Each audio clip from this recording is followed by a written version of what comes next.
Okay, so I'm in my family's house in the Philippines, and I have a bunch of stuff from my old house when we lived elsewhere.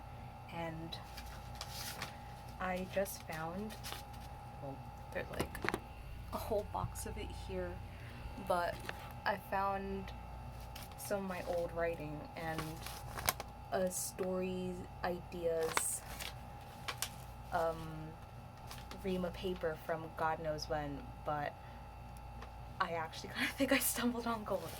Okay, so story ideas, and this is specifically for r slash no sleep, which is this horror story subreddit, and it's called Nail Trimmings.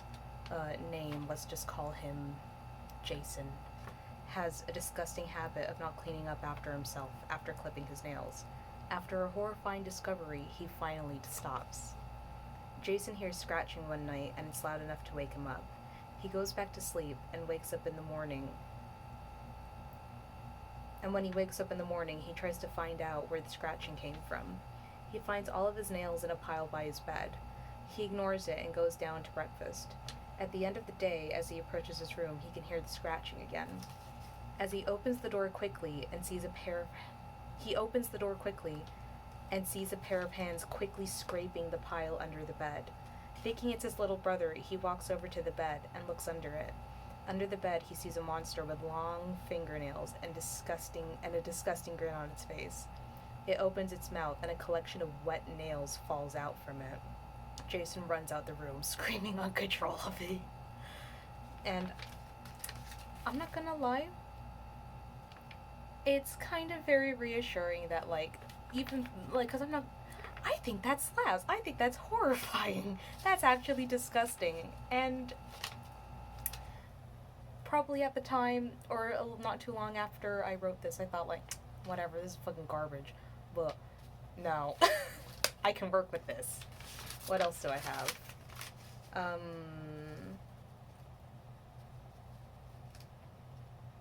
Okay, let's see.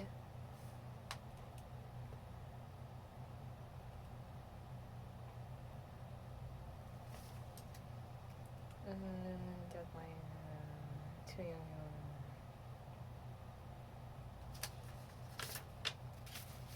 The rest of it isn't as specific. This is class notes. Yeah, this is literally chemistry notes. What else? What else do we have? The glue of time. Oh.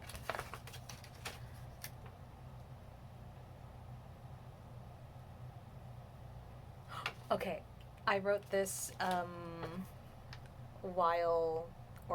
I think I wrote this while I was either on a school trip to Cambodia or after I come back, and the context is at some point in the trip I just got really, really horrifically sick.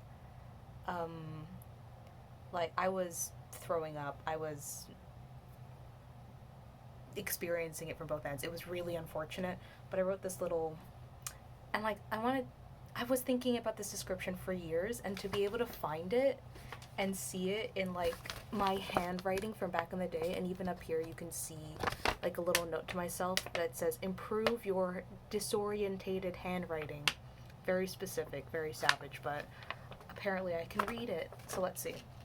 I can feel the sickness swarming around me beneath my covers, clothes, and skin.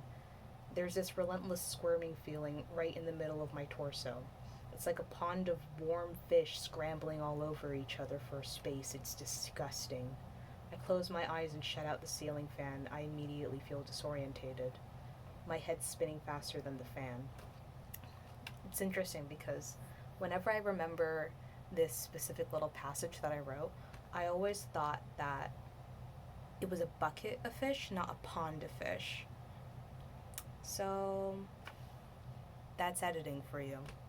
But yeah, no, I actually thought that was alright. Go me. What else do we have? Okay, so I think this must have been year 12. That noise is my AC, by the way. Literally a timed essay that I did for my English Lit A level. For those of you who don't know, when I was doing it, we had like bands, and like I forget what they're called, but like AO1, AO2, AO3, and that's how they measured like how strong your writing was. A little salty because I've got some in the band 3, but uh, you know, apparently I did all right overall. It's annoying because like in the feedback it says like, oh, some relevant AO3 little. Oh, I remember now. There were like objectives. It was like structure, uh, analyzation, explanation, that sort of thing. Blah blah blah. Whatever. I'm gonna just. I just wanted to read like the opening of it, just to show that like I've been on this bullshit for such a long time and it shows no sign of stopping. Okay. It was analyzing like an extract from Othello. Within Othello, it can be argued that the female characters are not necessarily victims of the concept of marriage and love alone, but instead are undermined by the effects patriarchal standards have on love and marriage. Although not all women in Shakespeare's texts are weak, the reign of Elizabeth, that should be Queen Elizabeth, encouraged Shakespeare to write strong female characters to please her. So it is interesting to note that although Desdemona and the other female characters in the play end up as victims at the hands of their lovers, it is the effect of gender more than love or marriage, which I think is pretty based. I don't know. Sound off if you disagree with me, but I think. I mean, I don't. I'm not sure because I'm not. There's like 5 pages of this shit. I'm not gonna read all of it, but I don't know. In my mind, like true love shouldn't leave you in a state of victimhood. That's just my opinion, but that's a very modern understanding. But even then, I feel like the concept of like love in like its truest and purest form is probably the same back then that it is now, even if it looked a little bit different because of historical context. But I feel like what it means in like a human's heart of hearts has more or less been the same sentiment wise, you know? And yeah, I think that patriarchy thing still holds true. Whatever. I go on to specify, within this extract of Act 4, Scene 3, Shakespeare represents the impact of the truly healthy relationship between Emilia and Desdemona as contrast for Desdemona and Othello's relationship. Emilia was like Desdemona's, I think like her lady in waiting, like her, you know, like I think in the context it's like, you know, they're besties, but obviously like I think like Emilia worked for Desdemona or something like that. I don't know. And I think this whole point is like, oh yeah, the female friendship between Emilia and Desdemona is like that. But then when we see like the pitfalls that happens with Desdemona's and Othello's relationship, is like, you know, if you know, you know. Othello's a great play. You should read it, watch it, listen to it. Honestly, Othello, 10 out of 10, fantastic work. Although not romantic, the audience can tell how loving, supportive, and open their relationship is by the way they communicate with each other about the topic of cuckoldry. That was so much fun to discuss in the classroom at age 16, 17, maybe. No, that must have been 17, because. Or 16. I turned 18 after I graduated. Fun fact. When Desdemona asks Emilia, "Wouldst thou do such a deed for all the world?" Desdemona says, "I think thou wouldst not," when Emilia fails to give a conclusive yes or no answer. The concept of a man being cuckolded was one of great societal importance in Shakespearean times, and apparently today, people still have not let it go. Cuckolding and its societal implications has made a great big comeback. Again, assuming if it ever left. As people at the time believed that if a woman was to cheat on their husband, he was deemed as less of a man because he was responsible for his wife's virtues, which is a bit ridiculous, I think. point, because it's like, why should a man's worth be measured by a woman's actions?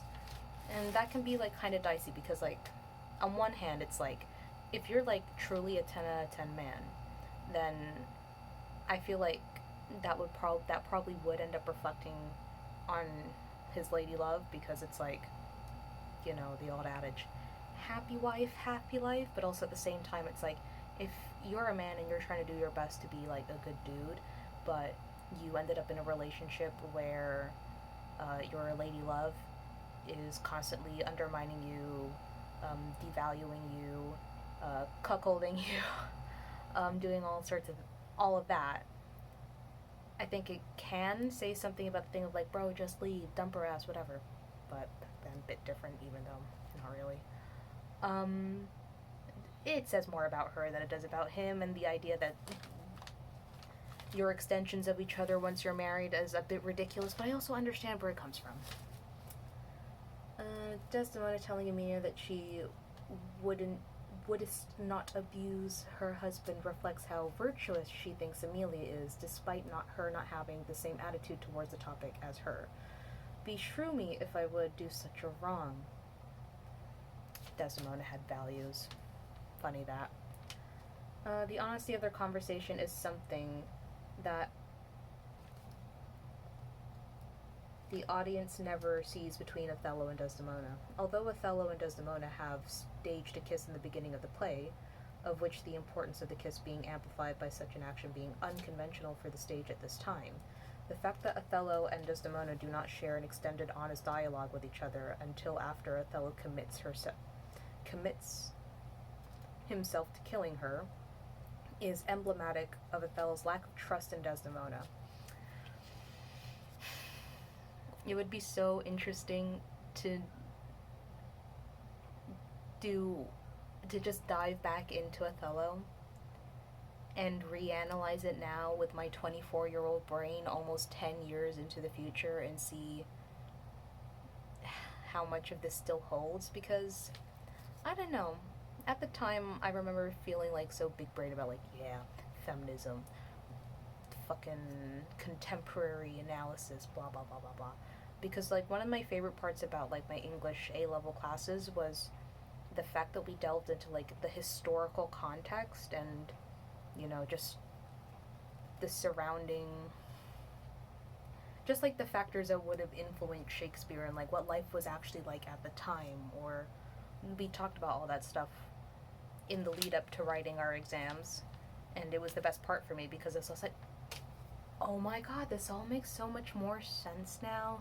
Like, it really like humanizes the people within the text and within the story, and kind of brings more sense to like what Shakespeare was writing. Because like, yeah, even when you get the translations in the book on the opposite page, sometimes you're still like, I don't get it, how is this relevant to me in my life? When it's like, his work has survived so long for a reason. It's because he talks about shit like, oh, love and passion and anger and jealousy and blah blah blah blah blah. It's all the same shit that we deal with now, just in slightly more flowery handwriting. But yeah, I'll put that down for now. Okay, I'm not gonna go as deep into this one, because this is a bit of classwork about The Great Gatsby. Consider how F. Scott Fitzgerald... Is it F. Scott? Fitzgerald presents ideas about desire. And, because basically I'm thinking, oh, maybe I have ADHD. Maybe it's, you know, something going on up in here. And I was thinking about how when I was doing my final exam, writing about The Great Gatsby, in the final exam, in the exam hall, I was like there thinking like, oh shit, I'm going really off topic, but I swear I have something with this, like talking about, oh, the way he describes stuff over here in this text and the way he describes it in this text is different, and no, not different, is quite similar, and it kind of shows how he thinks about XYZ in this topic and the blah blah blah blah blah blah blah blah, right? and I was going, while I was there writing it, I could feel myself being like, I am not linking back to this question. This is not going to end up being relevant, but I swear I have something with this. And then I ran out of time. I ran out of time. I was unable to finish my point about how these two things were in fact related to each other. I don't even remember the question. It's not even important. But like, my point is, on this piece of, on this assignment, on my feedback, EBI, even better if, my teacher wrote, keep your focus on the question. I had a really bad habit of not getting to the end of my essays for English Lit because I would just be deep in a rabbit hole of explanation and analyzation about stuff that apparently didn't matter. But I talked about it anyway because it made sense up here, but I was unable to elaborate succinctly on the page. And it still holds true today. I can't get anything done. Okay, I have a big stack here. We're gonna speed round this. Lightning round it. Sure, whatever. My exam spec, love poetry through the ages pre-1900, which is actually gonna come in real handy for me because I'm writing a book where the most important part, where it starts before the 1900s by about 8 years or so. And in my mind, because the characters were born in the late 1800s, you're never really gonna see the late 18, you're never gonna see the end of the 19th century throughout the rest of the story. Not literally, but like, in terms of like motif and style. I don't know. Maybe I'm talking out of my ass because I haven't gotten that far yet, but also at the same time, trying to do something with it. I'm trying to do something with it. Let's see what we got here. William Shakespeare, Sonnet 116.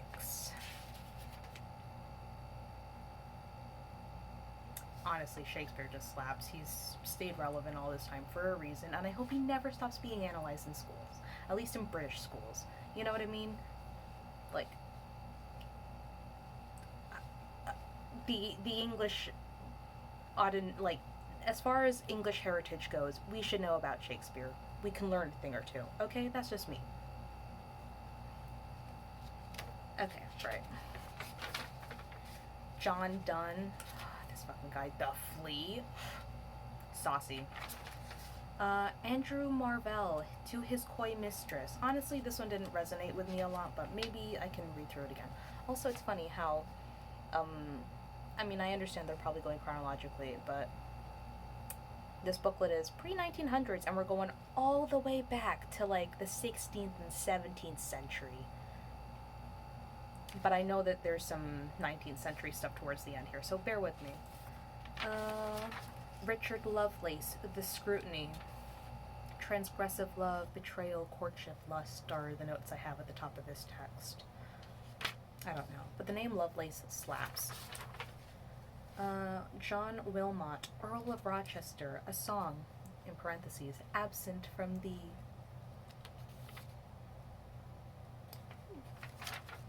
William Blake, The Garden of Love, short, 3 stanzas, easy.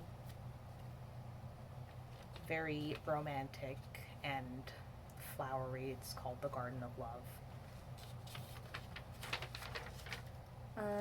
Robert Burns' song, I Fond Kiss. You could tell I might need to fact check myself, but Scottish? Question mark? Dunno. Everyone's favorite fuckboy, Lord Byron. She walks in beauty like the night, of cloudless climes and starry skies, and all that's best of dark and bright, meet in her aspect and her eyes, thus mellowed to that tender light, which heaven to gaudy day denies. Fuckboy. Christina Rossetti, remember.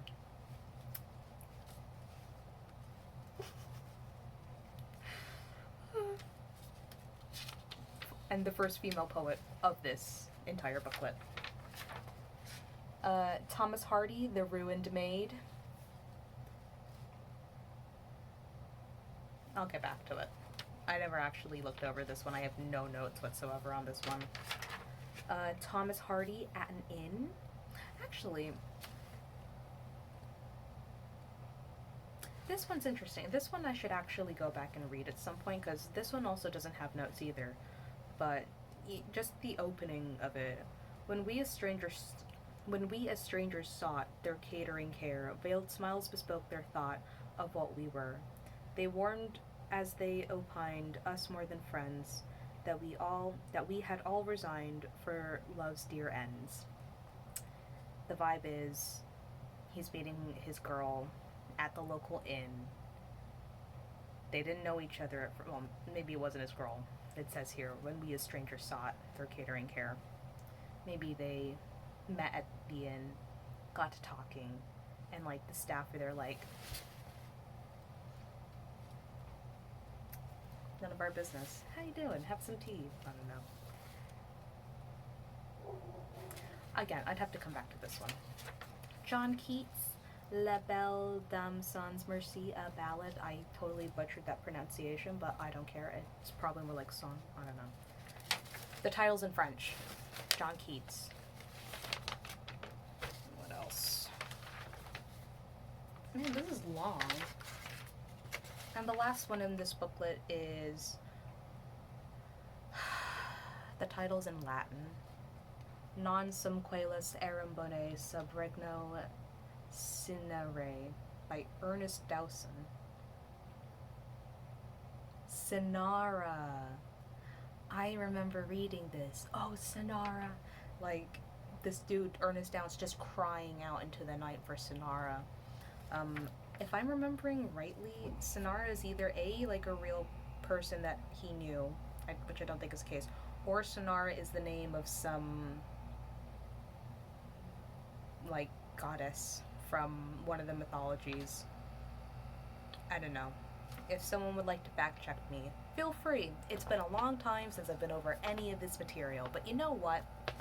I had to leave a good chunk of the books I wanted to read while I was here in the Philippines, because this is my gap year.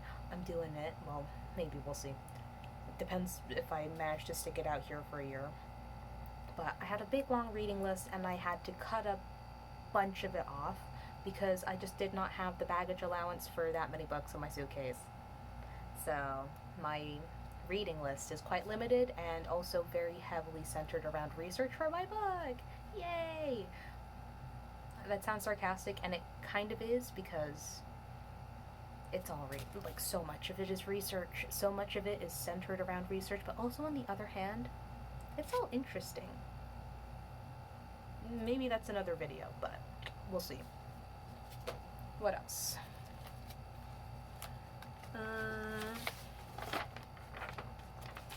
Unseen poetry question. This was mock exam. 47 out of 75, 63%.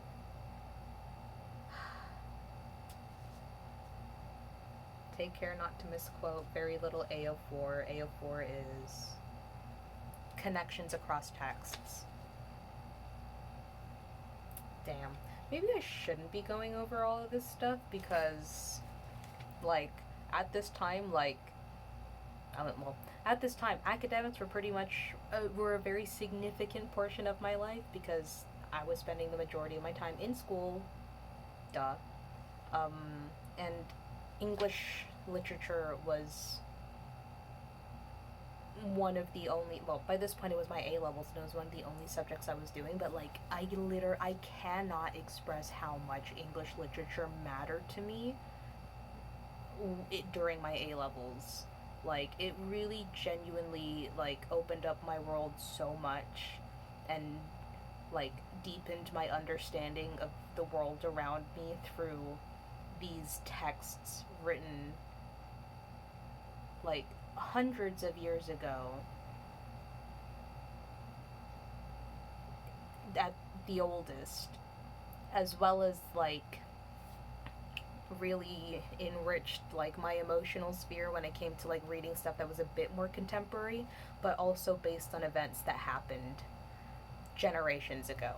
So maybe me going back into like my feedback is gonna be like sprinkling salt in some academic wounds, but also at the same time, it's like I always try to be receptive to constructive criticism, you know?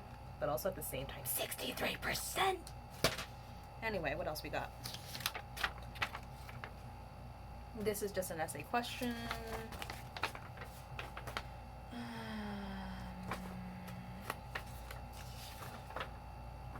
Is this just blank paper? It's just blank paper. That's free real estate, baby. I can use that to write because I lost my notebook and sketchbook. I left them on the plane when I arrived. And I've called the airport and I called the airline that I was flying with, and they were very unhelpful. They were like, yeah, nah, it's not here. But also at the same time, it's like the way that they were on the phone kind of led me to believe, like, did you really check? Or were you not bothered to go and check for real because I called kind of late and you had to answer the phone? I don't know. Either way, I'm hoping that I can go tomorrow with my parents and just check and know for once and for all, are my books there? I'm so upset. If they are gone, I'll recover, but the stuff in them will never. And it makes me so sad because I was actually doing so well in filling them up, and I had actually like decorated the sketchbook with stickers and stuff on the front, and that's the first time I've done that in like a really long time, and for it to just disappear so soon after I did that makes me so upset. And I was drawing self-portraits in them, and like, you know, art that was very therapeutic for me, as well as like to-do lists, like bucket list stuff for things I'd like to do while I'm here in the Philippines. That's all in there, as well as like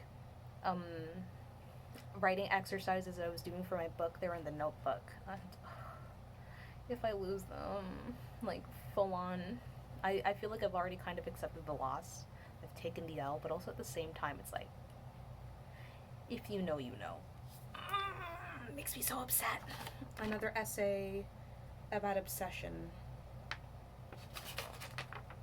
That's just on the nose.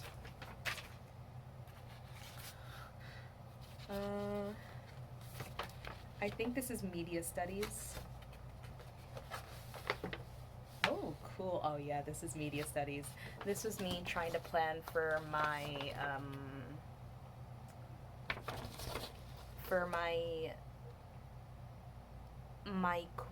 my final coursework project, in which we had to make either, I think maybe a trailer for a short film, or just a film, or a music video. And I wanted to do the music video so bad. I wanted the music video to be really good. And in the end, the thing I made, like, I got lucky because my teacher, because, like, it was crap. It was terrible. I don't know. It's probably irrecoverable. I don't know where the files are. They're probably, like, long lost to the digital ether, you know, degrading due to bit rot. Who knows? But, like, it was so bad because I had this whole big, like, you probably can't see it, but, like, I had this whole big ambitious plan that I wanted to do with, like, my friends, and I wanted to make it, like, it was, for the song Where No Eagles Fly by The Voids. I was obsessed with that song, and I wanted to make this music video with my friends, but none of my friends, well, in fairness, I was also just really bad at, like, the pre-production phases and, like, telling my friends, okay, right, this is what we need to do, please, for the love of God, this is for my grade. We're doing this, and this, and this. I was not very good at doing that, even though I was apparently, like, not too bad at, like, committing the idea to paper. And that video just didn't end up getting made, and I had to, like, stay up all night the day before it was due at home, putting together whatever bullshit I could, by myself in my room. And I remember, like, when I finally submitted it, I could tell that my media studies teacher was, like, kind of disappointed because she could tell that I had probably done it the night before. Because I was also not in school for, like, a good chunk of the day that it was due. I made it in, and it was submitted just by that much. And, yeah, I remember she said to me, like, because in terms of marking criteria, probably nothing. Like, no idea. I don't think it was very high in terms of, like, marking criteria, but she was like, but I like it. I like it. So I think, like, because of my media studies teacher's biasness, or maybe it's just the fact that I managed to charm her through the camera because I was in the music video. It was just like the thing of, like, oh, I gotta make something. I gotta fill up all this airtime. I don't have time to stop motion animate and, like, film little bits for the whole frickin' thing. And maybe I, like, managed to charm her. But, yeah. Oh. So basically, all that aside, this idea for the music video, right? Let me just get to grips with it first. Okay, I actually have to give 16, 17-year-old me props for this, because this is an idea that I still heavily fuck with and wish to God that we could have made. Hang on, you're gonna hear my suitcase, but I'm sitting on my suitcase. You're gonna hear it pop while I get a little bit closer to, like, explain. Okay, so, the opening shot, it's so pale. I'm probably gonna just scan this and edit in post. Like, there was this big willow tree, close to my school, in the middle of a sandlot, like this huge sandlot, and it was just stood there in the middle, the only thing there. And I remember I would always, like, look at it really intently whenever we drove past, and it's just the opening shot is, like, that tree. And, like, as we push in closer towards the tree while the song is playing, these these horror movie monster masks are tied to the branches of the tree. And I actually have these masks. I literally bought these. I bought like 4 or 5 monster masks for this music video as props. And, like, they're tied to the tree. And the person holding the camera passes over the camera to someone else who's not on screen, and then, like, goes to, like, grab the masks from out of the tree. And then the next location, like, they take the masks back to their house, and it's just one long continuous shot of the camera person going from the bathroom to out the door to round the bedroom. And like, my plan was, like, my friends and I would just be around my room, and as the shot is, like, panning around from, like, the bathroom mirror to the bedroom, one by one they would all don these masks, and then, like, it would just sort of, like, cut to, like, the friends, like, you know, going crazy, chaotic, like, whipping up a frenzy for themselves because, yeah, we got these masks, we're cool, we're, you know, just fucking around like teenagers do. Oh, I honestly need to give myself a big, like, I wish you could see it on camera, but, like, I genuinely love how I laid this all out for myself.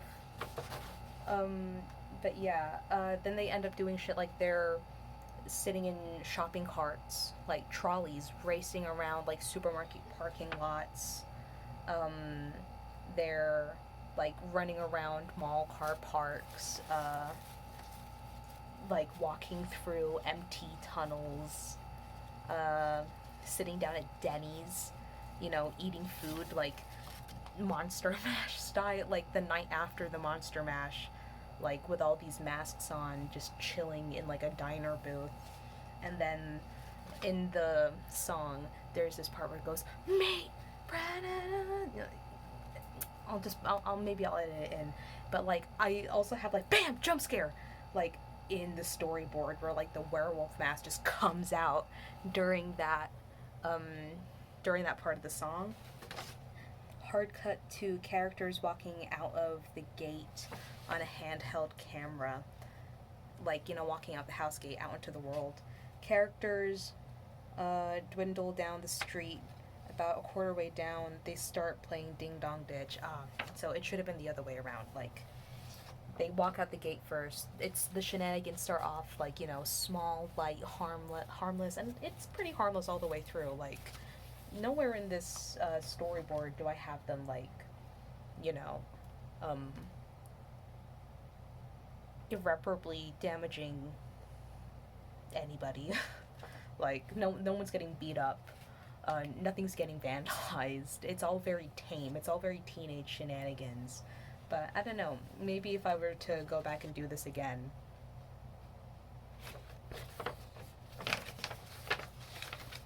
maybe shit would get a little bit more real. But if I'm lucky and those monster masks are somewhere in the house because they managed to make it during the move, there's a good chance that they didn't, because there's a good chance that when my mom went back to the old place and was like going through all the stuff, she found these monster masks. I was like, absolutely not. Not in my house, because I know they would have scared her. But yeah, if I had these monster masks, I would probably want to make that music video. Just make an FMV, and I don't know, maybe raise the stakes a little bit now that I'm a little bit older. And I'm not afraid to go there. Plus, I also now have friends who wouldn't mind being in a music video. What else?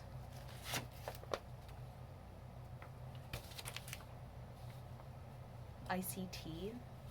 Oh my god. ICT revision pack. Topic 1, networks. Worksheet 1, producing a series of mind maps on network topologies. Worksheet 2, how well do you understand these terms? Worksheet 3, anagrams of network terms.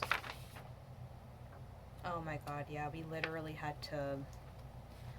The ring topology, the bus topology, the star topology. You know what? Chances are, if I was sat at a desk and I had a pen and paper, well, I have paper, but if I wanted to, I could probably still figure it out. Like, I didn't get the highest grade for ICT, but I think I remember a fair bit. How well do you understand these terms? A WAN, a wide access network. A LAN, a local access network. A server, topology, username, blah, blah, blah, blah, blah, blah, blah, blah. Boring. No offense, but boring. Othello quotes. Oh my god. I remember for the exam, like, we were allowed to have, like, not a cheat sheet, but, like, we were allowed, like, 2 sides of A4 just for quotes, and everything else we were expected to memorize, which is insane. Memorizing Shakespeare for an A-level exam? Bro, who the fuck is doing that? Nobody. That's why they let us, like, write. This one obviously isn't the one I took into the exam, but that's why they let it. Are you kidding? Like, and also, like, in the lead up to the exam, like, they were telling us, like, oh, you could be talking about all manner of things, you know? Like, you could be talking about this, this, this. And obviously it would be in, like, relation to love. Or, you know, one of the major topics, themes that we would have been dissecting and analyzing. But still, you know? Because, like, I can't imagine anything more annoying in an exam when you have such a specific question about, like, oh, how do blah, blah, blah, blah, blah, how is it represented through this, in this scene, blah, blah, blah, and then you have, like, the perfect quote to, like, you know, exemplify your point, but you just cannot remember it, and it's not written on the sheet. I would go insane. I did go insane. That's not even a joke. Time is an ever constant thread in Journey's End. Examine Sharif's presentation of time in light of this statement. Journey's End genuinely changed my brain chemistry. Journey's End is so good. If you have the chance, opportunity, if you need, like, it's so short. Like, I don't even think it's like 100 pages. I think it's well less than. It's such a short, small book. It's a play, really. It's a play, but honestly, I think it kind of makes it easier to read, it being a play. But Journey's End is so good. If you are even remotely interested in World War I, a bunch of dudes hanging out in a bunker, um, and the deep existential dread of knowing that your life might end when it's time for you to go over that horizon. Read Journey's End. Journey's End is so good. And yes, I know that there's a movie that Asa Butterfield was in that got made not too long ago, but you know what? If you want to watch the movie first, I haven't seen it. I'm sure it's great, but read the play. The play is so good.